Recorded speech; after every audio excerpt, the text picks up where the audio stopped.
The USS Liberty was not a warship. It was a floating listening post. Designated AGTR-5, it belonged to a class of technical research ships. Its real purpose was signals intelligence, or SIGINT. The ship bristled with antennas dishes, advanced electronic equipment. Its job was to silently intercept communications across the electromagnetic spectrum. The Liberty was a spy ship, a crucial asset for the National Security Agency, or NSA. It was America's ear to the world, sent to the most sensitive regions. Its crew consisted of highly skilled technicians, linguists, intelligence specialists, all sworn to secrecy.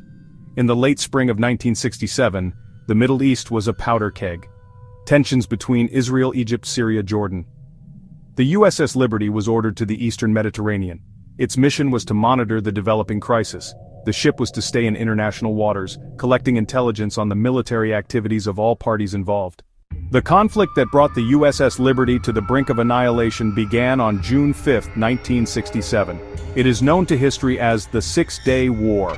Israel, convinced an attack was imminent, prepared to strike. They launched massive preemptive airstrikes. The primary target, the Egyptian Air Force. Israeli jets destroyed most of Egypt's aircraft on the ground. This single act gave Israel complete air superiority.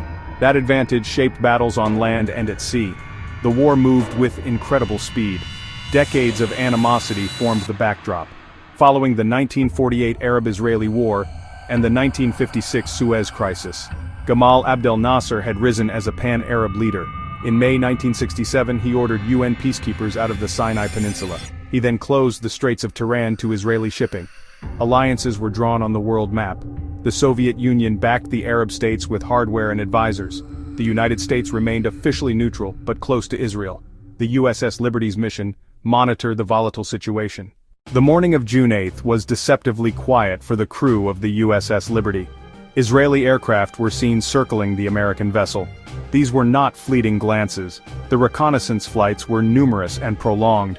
They flew low enough for the pilots to be seen by the crew on deck.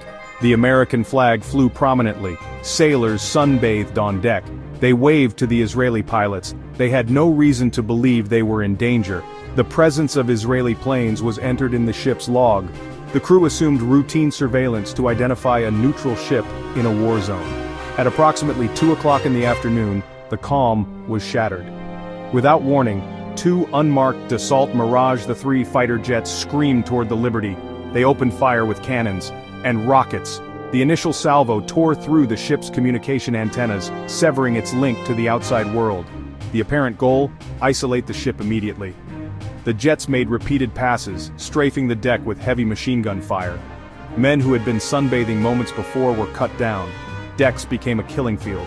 Dead and wounded scattered. The ship was defenseless against this high-speed aerial assault. Then 2 Super Mystère jets arrived. They were carrying napalm. They dropped their horrific cargo onto the bridge and deck. As the fires from the air attack raged, the crew of the USS Liberty saw a new threat approaching on the horizon. 3 Israeli Navy motor torpedo boats were speeding directly toward them. Initially, some on the crippled American ship hoped this was a rescue force. Perhaps the Israelis had realized their mistake and were coming to help. This hope was extinguished in the most violent way possible. The torpedo boats, flying the Israeli flag, opened fire on the Liberty with their cannons and machine guns as they closed the distance. They circled the larger ship, pouring thousands of rounds into its already battered hull. The torpedo boats continued to strafe the waterline of the Liberty. They targeted firefighters and sailors trying to tend to the wounded on deck. They even fired upon the life rafts that had been deployed, a clear violation of international law. The crew's attempts to save themselves were met with more lethal force. The message from the attackers was unambiguous. No one was meant to survive. The small torpedo boats were methodically and deliberately trying to finish what the jets had started. The USS Liberty, listing and burning, was being systematically executed in the open sea. Then came the attack's most devastating blow. Within hours of the attack, the Israeli government delivered an apology to the United States. They claimed their forces had made a terrible mistake. The official explanation was that their pilots and sailors had misidentified the USS Liberty as an Egyptian supply ship, the El Qusair. Israel stated that the area had been declared a combat zone and that their forces were on high alert for enemy vessels supporting Egyptian troops in the Sinai. According to their account, a series of errors compounded by the stress of war led to the tragic friendly fire incident. This explanation was quickly accepted by the administration of President Lyndon B. Johnson. Israel's narrative detailed a chain of unfortunate coincidences. They claimed their pilots could not see the ship's markings due to the angle of the sun and the smoke from the ship's stack. The official story of mistaken identity has been challenged from the very beginning, primarily by the survivors of the USS Liberty. They argue the attack was too precise and sustained to be an accident. Clear weather conditions, slow speed of their ship, American flag was flying, ship's markings were large and clear. Multiple, lengthy reconnaissance flyovers by Israeli aircraft pilots had more than enough opportunity to identify the vessel. To the men on board, it felt like a calculated execution. Attackers first targeted the ship's communications array, a classic military tactic to isolate a target. Why destroy the radios of a ship you were trying to identify? After the air attack, torpedo boats machine-gunned life rafts in the water. That action is a war crime and hard to reconcile with a mistake. It suggests intent to leave no survivors. The men who survived the assault on the USS Liberty carry more than just physical scars. They carry the heavy burden of a truth they feel has been ignored by their own government. For decades, the Liberty Veterans Association has worked tirelessly to have the official story re-examined. Their collective testimony paints a picture that is starkly at odds with the findings of the United States Navy Court of Inquiry. They speak of a bright, clear day where their flag was visible for miles. They describe waving to Israeli pilots who flew so low they could see their faces, only to be attacked by those same forces a few hours later. Key figures among the survivors have been outspoken. Joe Meters, a signalman on the bridge, has repeatedly stated that the ship's identity was unmistakable. James Ennis, a junior officer on the Liberty, wrote a book titled Assault on the Liberty. He details how the torpedo boat circled, firing on anyone who moved on deck, and how they targeted the life rafts. These are not the actions of a friendly force that has made a mistake.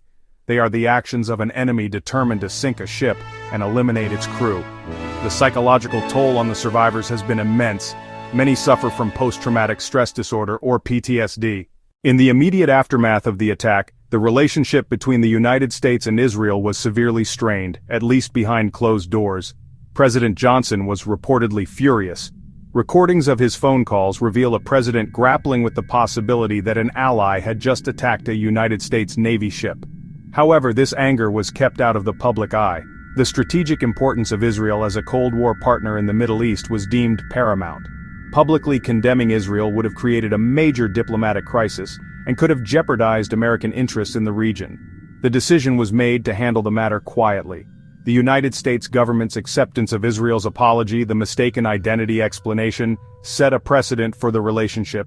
It demonstrated that, for strategic reasons, the United States was willing to overlook even an event as serious as a military attack on its own forces.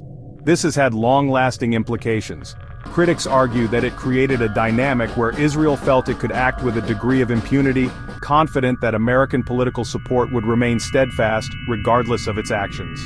The Liberty incident became a symbol of the unique and sometimes troubling complexities of the United States-Israel alliance. Over the years, the incident has remained a sore point, a ghost in the machinery of the two nations' relationship. The story of the USS Liberty endures. It represents a fundamental conflict: national security interests, the pursuit of truth. It is more than just a historical event, it is an unresolved mystery that casts a long shadow. The central question, was it a mistake or a deliberate act, has never been answered to the satisfaction of many Americans, especially the veterans community. This lingering doubt fuels continued debate and investigation. The incident is a case study in how the fog of war can be used as a shield for actions difficult to explain or defend.